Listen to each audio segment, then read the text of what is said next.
Bienvenidos a este espacio informativo de nuestra página web. Hoy vamos a hablar de algo que está aumentando en frecuencia, una patología que está aumentando. Me refiero a la hernia isquiocervical.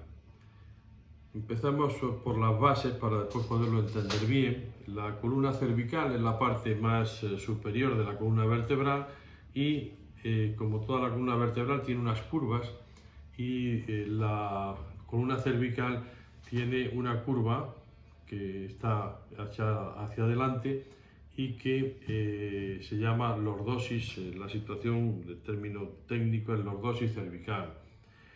Bien, entre vértebra y vértebra, la columna cervical tiene una estructura bastante diferente al resto de las vértebras, de los dorsales o las columnas lumbares, y tiene un cuerpo vertebral que se va uno sobre otro, se va sosteniendo los cuerpos vertebrales, y después tiene un anillo detrás donde hay una zona que después veremos donde también se articulan una vértebra con otra, y en el centro va y protege la médula espinal. Entre vértebra y vértebra van a salir las raíces de la médula, y sobre todo desde el punto de vista que nos interesa, aquí estarían también unas arterias importantes que son las arterias vertebrales, que van a irrigar el tronco cerebral y el cerebro, y después estaría lo que nos interesa ahora en esta comunicación, el disco intervertebral. Ya he dicho en otras que el disco intervertebral tiene dos partes importantes. Una, la central, que se llama núcleo pulposo por la forma que tiene, que es elástico y tiene una cantidad de agua importante, y es sobre la que van a pivotar una vértebra sobre la otra. Pero eso, para que no se salga, está rodeado de una estructura que se llama anillo fibroso, que es como un cilindro con capas superpuestas, y cada capa tiene fibras en dirección contraria, y es el que va a sujetar. Ese anillo fibroso está aquí, se sujeta a la vértebra de arriba y a la de abajo, de manera que el núcleo pulposo pueda jugar pero no salirse. Estas son esas articulaciones interapofisarias. Entonces va a haber una congruencia perfecta cuando se está moviendo la columna entre el disco intervertebral y esas articulaciones, de manera que son congruentes. La misión de la columna cervical es clara y es única en cuanto a que tiene que mantener la cabeza, pero en ese sentido, con relación al resto de la columna cervical es extraordinariamente movible, o sea, se mueve y permite que la cabeza gire, se flexione, rote, etc. Tiene una movilidad extraordinaria, es lo primero, más que soportar peso, aunque la cabeza, para la proporción en la que tiene la columna, las vértebras cervicales, realmente pues toleran un peso, pero está diseñada más bien para que la cabeza esté en movimiento continuo y, por otro lado, muy estable. Nosotros podemos mantener la cabeza fija. Pero ¿qué pasa si la tenemos excesivamente fija durante mucho tiempo? Tampoco está la columna diseñada, y por eso puede ser una de las explicaciones por las que está aumentando mucho la patología cervical.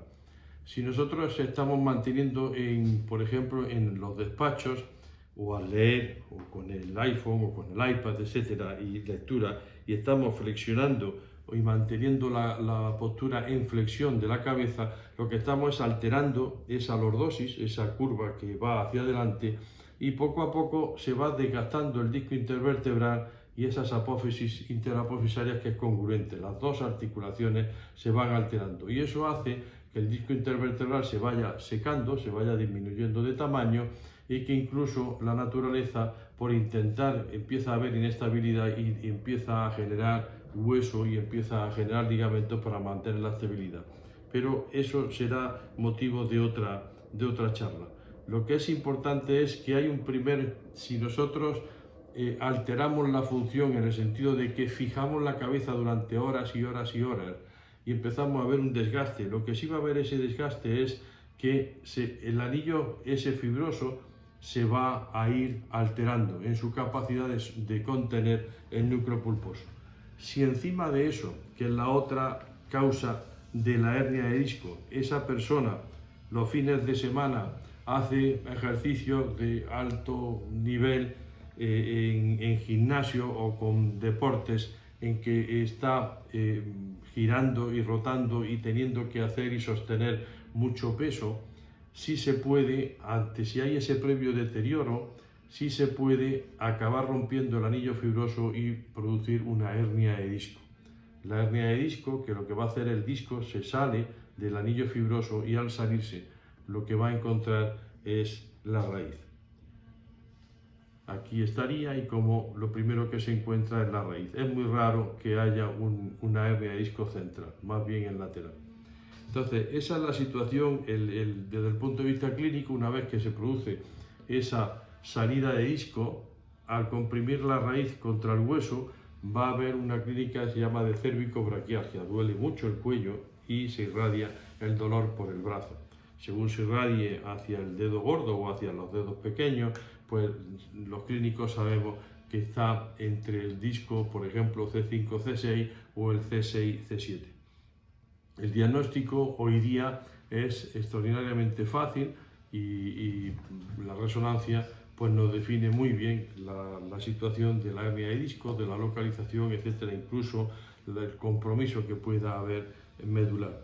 Se complementa pues, con un electromiograma, con una radiografía, flexión, extensión, etcétera, incluso con un TAC para ver si hay, aparte, esa degeneración que hemos visto de las articulaciones y que pueda haber más ligamento o más hueso que puede complicar la situación y no sea tan clara, que sea una hernia de disco perfectamente clara sin otro tipo de compromiso.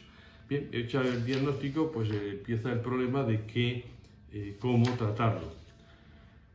Desde el punto de vista clínico, y no es mi opinión, sino la de muchos, pues por supuesto el tratamiento lo primero es, digamos, un tratamiento conservador, es decir, hay analgésicos, hay una situación en que incluso si está la persona peor se puede poner un collarín que inmovilice y que deje la columna en una situación de reposo y normalmente cede, en la mayoría de los casos cede, en un 80 o 90%, pues el dolor se va amainando, este tejido que ha salido del núcleo pulposo que tiene mucha agua se va perdiendo agua y por consiguiente disminuyendo su volumen y la presión sobre el nervio pues va cediendo. Eso es lo natural. Si a los 2 meses aproximadamente la persona pues no acaba de ver salida y ese dolor permanece o porque realmente la cantidad de disco que se ha salido es grande, pues se puede plantear el tratamiento quirúrgico que ya depende del cirujano, porque si cuando son muy laterales, últimamente con técnicas mínimamente invasivas, se puede hacer una técnica de un cirujano que en los años 40 la propuso, que es Scoville, se puede entrar y quitar ese fragmento aquí, o cuando ya es más grande o más central, pues lo habitual es poder entrar por el cuello, por la parte anterior, separar la carótida yugular de la tráquea y del esófago, el cirujano se coloca con microscopio por delante y se puede extraer el disco, o bien colocar una prótesis de disco, que se sigue discutiendo si es válido o lo mejor, o bien sustituirlo por cajas que cada vez hay más complejas para hacer que esas 2 vértebras se queden fusionadas y no se muevan.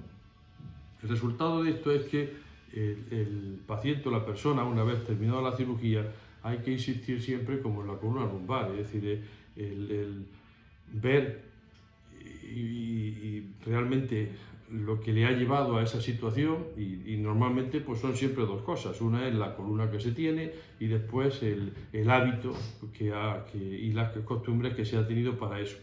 ¿Eso qué quiere decir? Pues que si una persona se opera y se opera con éxito, mi impresión es que no puede volver a hacer exactamente lo mismo, porque aunque se opere bien, pero ya la columna, digamos, se ha roto y se ha reparado. La columna no es lo mismo, está en una situación inferior, de condición inferior desde el punto de vista mecánico que antes. Luego, si la persona vuelve a hacer exactamente lo mismo, pues se va a reproducir el fenómeno en otro nivel. Por lo que hay que insistirle a los pacientes que tengan otro tipo de hábitos profesionales y también que cuiden ese deporte, pues haciendo a lo mejor de una forma más armónica un fortalecimiento de musculatura contraria a la que se va después a ejercitar con ese deporte.